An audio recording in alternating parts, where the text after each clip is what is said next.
Hello everyone and welcome again to my channel. So in today's video, nandito tayo ngayon sa may SM Aura Premier dito sa may Taguig. So first time ng dalawang bata dito kasi itong mall na to ay medyo malayo-layo sa amin kaya madalang namin tong dalawin. So itong area na to ay nasa may P floor. Pupunta kami sa may chapel sana.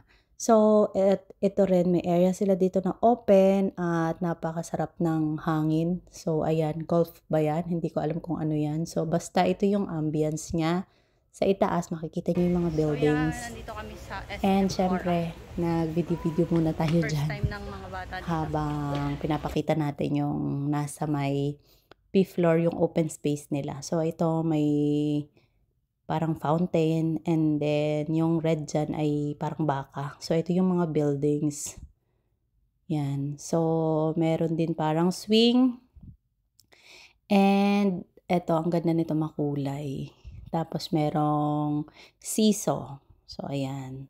Tuwa-tuwa dyan ang mga bata. Medyo mainit lang nung time na yan kasi yan ay mga 11 o'clock ng umaga. So, medyo matingkad yung init. Medyo mainit talaga.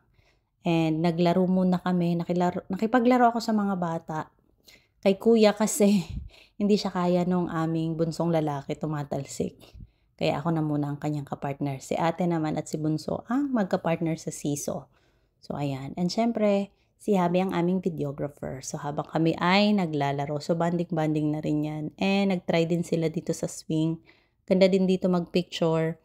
And ito na, paalis na kami dyan kasi ang init. Sabi namin baba na kami at kami ay magla-lunch na. So quick tour ulit dyan. So ayan.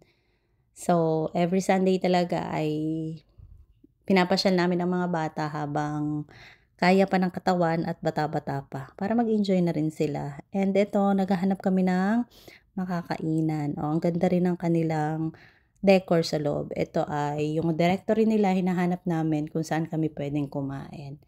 And si ate ang nag-search. So, hulaan nyo nila kung saan kami kakain. Siyempre, dun pa rin sa paborito nila.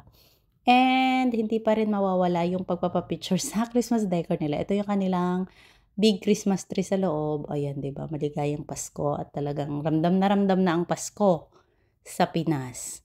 Ayan, at kami pauwi na. So, maraming salamat sa inyong panunood at kayo mag-iingat palagi.